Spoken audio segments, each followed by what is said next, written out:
जी दोस्तों, इस वक्त जहां हम मौजूद हैं ये जगह जो है ये हार्ट ऑफ द सिटी, बिल्कुल नागपुर शहर।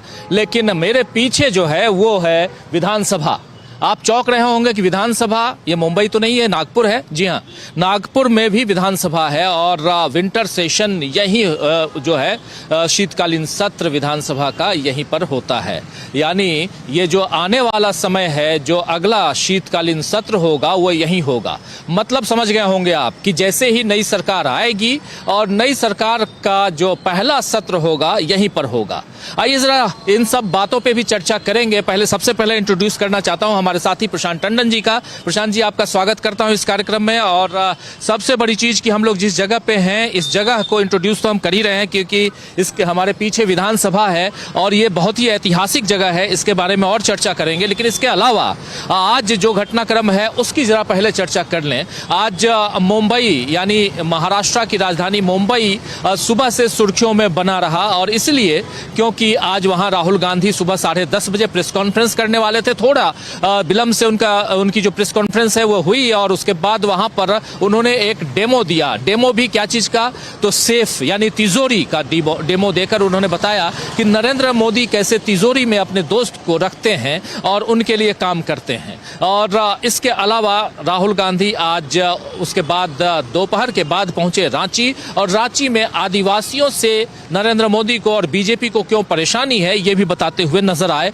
राहुल गांधी रांची भी चलेंगे, लेकिन उससे पहले मुंबई आए और उसके बाद फिर इस विधानसभा के बारे में जिसकी चर्चा हम लोग कर रहे थे, प्रशांत टंडन जी से और भी समझेंगे कि क्या कुछ है इस विधानसभा के पीछे की कहानी।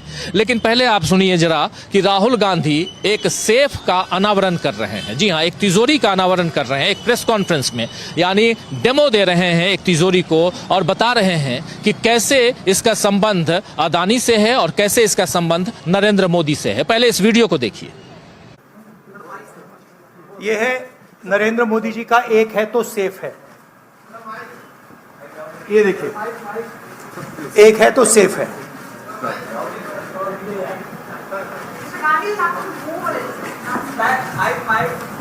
ओ छवि, ये इसमें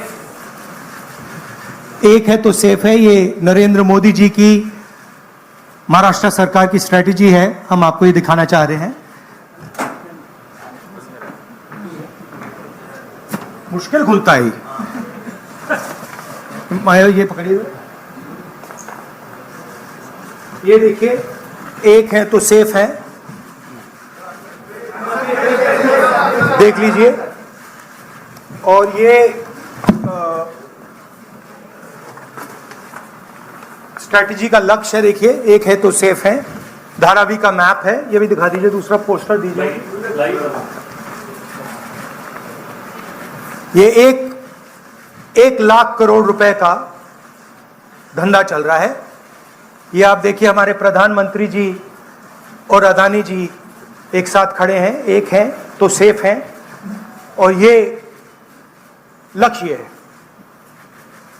तो उन्होंने अपना नारा दिया है, हम उनका थोड़ा नारे को आपको समझाना चाहते थे। तो सुन रहे थे आप, यहाँ पर राहुल गांधी सीधा सीधा हमला बोलते हुए एक डेमो देते हुए एक सेफ यानी कि एक तिजोरी का, और उसमें से निकालते हुए पोस्टर निकालकर बता रहे हैं कि ये देखिए अदानी जी और कैसे यहाँ धंधा चल रहा है। 1 लाख करोड़ रुपए का मैप दिखा रहे हैं, धारावी का भी, यानी कि यहाँ पर मानचित्र के जरिए भी समझाने की कोशिश, और उसके अलावा यहाँ पर दोनों के बीच क्या संबंध है ये बताते हुए। लेकिन इसके अलावा राहुल गांधी जब बस पत्रकारों के सवालों का जवाब दे रहे हैं तो वहां पर राहुल गांधी साफ साफ कहते हैं कि आखिर कौन एक है और कौन सेफ है, और ये सेफ किसका है। आइए जरा ये भी सुन लेते हैं। राहुल गांधी जब हमला बोल ही रहे हैं तो इससे आगे भी बढ़ते हैं, और आज इस हमले का यानी आज जबकि चुनाव में वोट देने की अपील मतदाताओं से होनी चाहिए, जनता से होनी चाहिए, तो उस जगह पे राहुल गांधी क्यों इस सेफ को दिखा रहे थे और इसके पीछे की कहानी क्या है, इन सब पे चर्चा करेंगे। हमारे साथ प्रशांत टंडन जी यहाँ हैं, कुछ साथी उधर से जुड़ेंगे स्टूडियो से, उन सबसे भी आपका परिचय करवाऊंगा। लेकिन पहले सुनते हैं राहुल गांधी कैसे कह रहे हैं और क्या कह रहे हैं। सवाल और जवाब दोनों राहुल गांधी की तरफ से। सेफ और सेफ कौन है, सुनिए। उनका जो स्लोगन, मेन जो स्लोगन है, एक है तो सेफ है, वो मैंने इतनी अच्छी तरह आपको दिखाया है, उसको समझाया है कि एक हैं तो सेफ हैं, एक कौन है? एक नरेंद्र मोदी जी हैं, अदानी जी हैं, अमित शाह जी हैं। सेफ है तो कौन सेफ है? अदानी जी सेफ हैं। कष्ट किसको होगा? धारावी की जनता को होगा। नुकसान किसका होगा? धारावी की जनता को होगा। जो हिंदुस्तान की स्मॉल और मीडियम इंडस्ट्रीज हैं, जिसका एक चिन्ह धारावी है, उसको एक व्यक्ति के लिए खत्म किया जा रहा है। तो लड़ाई यही है। नारा उन्होंने दिया, हमने आपको समझा दिया। इस इलेक्शन का नारा मोदी जी ने दिया है और बिल्कुल सही नारा है। एक है तो सेफ है। सवाल है सेफ कौन है, सेफ किसका है, एक कौन है, यह सवाल है। तो सुन रहे थे आप यहाँ पर राहुल गांधी सीधा सीधा कि ये सेफ किसका है और इस सेफ में कौन है, एक है तो सेफ है क्यों कह रहे हैं प्रधानमंत्री नरेंद्र मोदी, इस नारे को लेकर क्यों आए थे, ये यहाँ पर राहुल गांधी स्टैब्लिश करते हुए नजर आ रहे हैं। तो ये एक मुंबई में सीधा हमला, राहुल गांधी आते हैं, प्रेस कॉन्फ्रेंस करते हैं, प्रेस कॉन्फ्रेंस में थोड़ी सी बात, छोटी सी बात रखते हैं और उस बात में चुनाव में क्या मुद्दे, इन तमाम चीजों को किनारे रखते हुए सीधा सीधा इसी मसले को सामने लाते हैं और इस पर हमला बोलते हैं। तो आप समझ सकते हैं कि ये बोलने के पीछे की रणनीति क्या रही होगी। इस पर चर्चा करेंगे आने वाले समय में, जब प्रशांत टंडन जी के साथ और भी साथी हमारे जुड़ेंगे तब। लेकिन जरा इसके बाद की कहानी बताता हूं। यहां से राहुल गांधी निकलते हैं और सीधे पहुंचते हैं रांची। अपराह्न यानी कि 2 बजे के बाद वो रांची में उनका कार्यक्रम रहता है। 4:30 बजे के लगभग, 5 बजे के लगभग वो प्रेस कॉन्फ्रेंस करते हैं और उस प्रेस कॉन्फ्रेंस में राहुल गांधी जो बात कह रहे हैं वो भी मजेदार और बहुत गंभीर बात है। सीधे सीधे आदिवासियों के मुद्दे को वहां पर राहुल गांधी उठाते हैं और राहुल गांधी कहते हैं कि बीजेपी की सोच आदिवासियों के खिलाफ है। झारखंड के मुख्यमंत्री को अरेस्ट किया गया, उन्हें डराने धमकाने की कोशिश की गई, उन पर झूठे आरोप लगाए गए, लेकिन वो पीछे नहीं हटे। सीधा हेमंत सोरेन के सामने, हेमंत सोरेन को सामने रखते हुए और उनका बचाव करते हुए और उनको साथ उनका देते हुए यहाँ राहुल गांधी नजर आते हैं और कहते हैं राहुल गांधी कि झारखंड के मुख्यमंत्री के खिलाफ ये सब इसलिए किया गया क्योंकि वो आदिवासी हैं।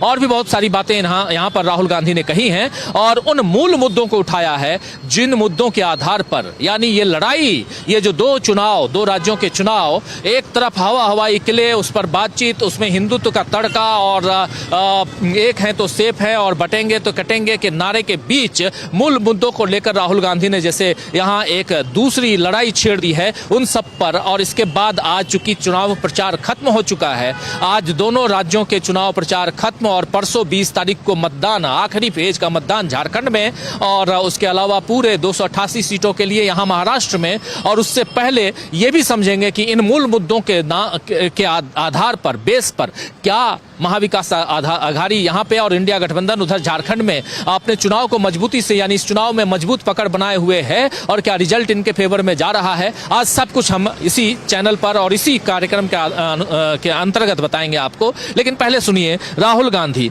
जब कह रहे हैं कि बीजेपी की सोच ही आदिवासियों के खिलाफ है। सुन लीजिए जरा रांची से।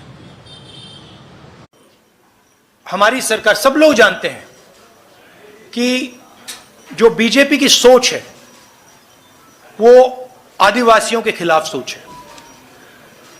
झारखंड के चीफ मिनिस्टर को बीजेपी ने अरेस्ट किया है। झारखंड के चीफ मिनिस्टर को डराने की कोशिश की है, धमकाने की कोशिश की है, फॉल्स एलिगेशंस लगाए गए हैं और झारखंड के चीफ मिनिस्टर पीछे नहीं हटे हैं। और उनसे यह इसीलिए किया जा रहा है क्योंकि वो आदिवासी है।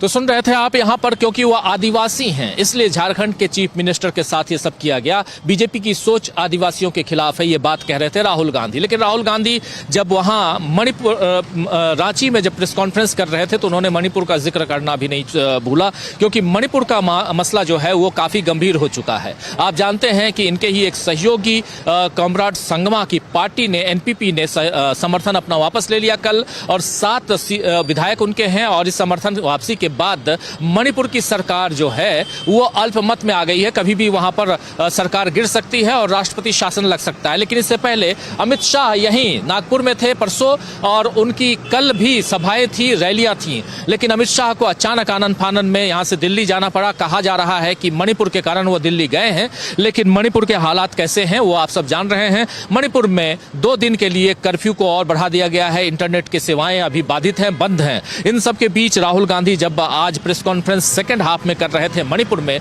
तो उन्होंने रांची में तो मणिपुर का जिक्र उन्होंने किया और साफ साफ कहा है कि मणिपुर में हिंसा शुरू हुए 1 साल से ज्यादा हो गए हैं, लेकिन हिंदुस्तान के प्रधानमंत्री आज तक मणिपुर नहीं गए हैं। मैं मणिपुर गया हूं। आइए सुन लीजिए क्या कह रहे हैं राहुल गांधी।